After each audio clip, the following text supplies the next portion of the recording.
चढ़ल सिनवा जी माये पर रहे ध्यानमा जी।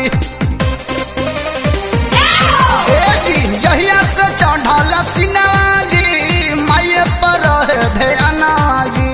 मैया जी के पूजा करा बाई दिए अम्मा जी। अपने घरे कलशा बई ठाई दिए अम्मा जी। अपने घरे कलशा बई ठाई दिए अम्मा जी।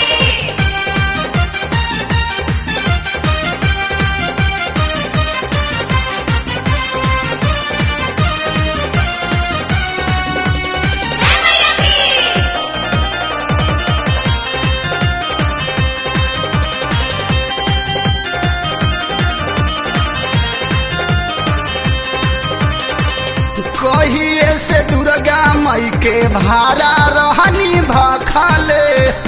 गोदिया में बेटा दे दी रहनी माई से कहले। ए अम्मा जी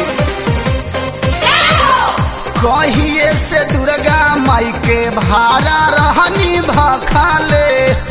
गोदिया में बेटा दे दी रहनी माई से कहले। ललसा पूरल भारा उतर बाई दिए अम्मा जी। अपने घरे कलशा बई ठाई दिए अम्मा जी। अपने घरे कलशा बई ठाई दिए अम्मा जी। जाओ जाओ जाओ जाओ जाओ।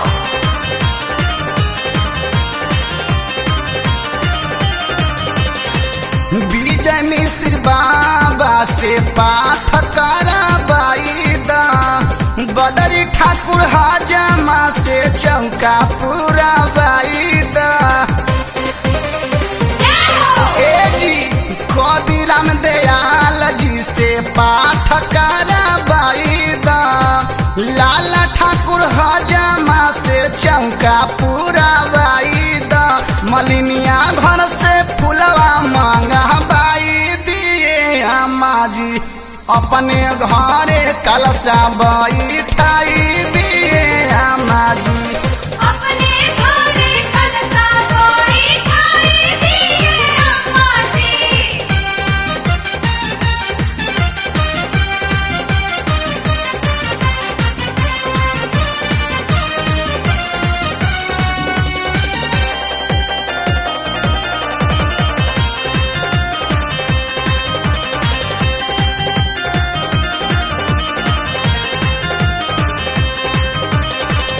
नवदीन साहब माई के करब सेवादारी।